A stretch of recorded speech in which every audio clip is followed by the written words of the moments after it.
ದಾವಣಗೆರೆಯಲ್ಲಿ ನಡೆದ ಪಂಚಶೃಂಗ ಸಮ್ಮೇಳನ ಅದ್ದೂರಿಯಾಗಿ ನಡೆದಿದೆ. ಸಮಾವೇಶದಲ್ಲಿ ಮಾತನಾಡಿದ ಶ್ರೀಗಳು ಸರ್ಕಾರದ ವಿರುದ್ಧ ಅಸಮಾಧಾನವನ್ನು ವ್ಯಕ್ತಪಡಿಸಿದ್ದಾರೆ. ಜಾತಿ ಗಣತಿ ಮಾಡುವುದು ಸರ್ಕಾರಕ್ಕೆ ಅನುಮತಿ ಇಲ್ಲ ಎಂದು ಸರ್ಕಾರದ ವಿರುದ್ಧ ಪರೋಕ್ಷವಾಗಿ ಕಿಡಿಕಾರಿದ್ದಾರೆ.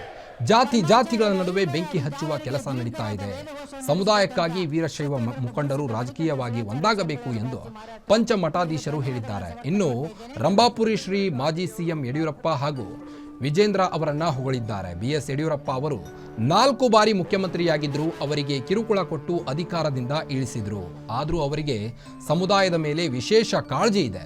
ಅಧಿಕಾರ ಕಳೆದುಕೊಂಡು ಅವರ ಮಗ ಪಕ್ಷ ಸಂಘಟನೆ ಮಾಡ್ತಾ ಇದ್ದಾರೆ. ಮುಂದಿನ ದಿನಗಳನ್ನ ಅವರಿಗೆ ಒಳ್ಳೆ ಭವಿಷ್ಯ ಇದೆ ಅಂತ ಶ್ರೀಗಳು ಹಾರೈಸಿದ್ದಾರೆ.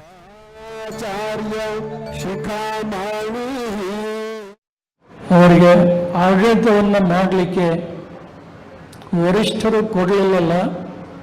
ಅದರಿಂದ ಇಡೀ ಸಮಾಜಕ್ಕೆ ಆಘಾತ ಆಗಿರುವಂಥದ್ದು ತಮಗೆಲ್ಲ ಗೊತ್ತಿದೆ. ಒಂದು ದಿನವೂ ಕೂಡ ನೆಮ್ಮದಿಯಿಂದ ಇಡಲಿಕ್ಕೆ ಬಿಡಲಿಲ್ಲ.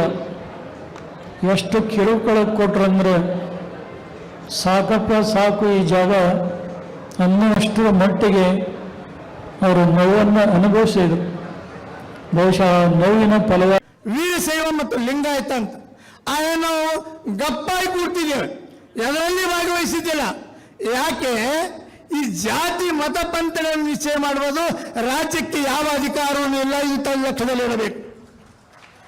ಯಾವ ಮುಖ್ಯಮಂತ್ರಿಗಳು ಇದಕ್ಕೆ ಅಧಿಕಾರ ಇಲ್ಲ.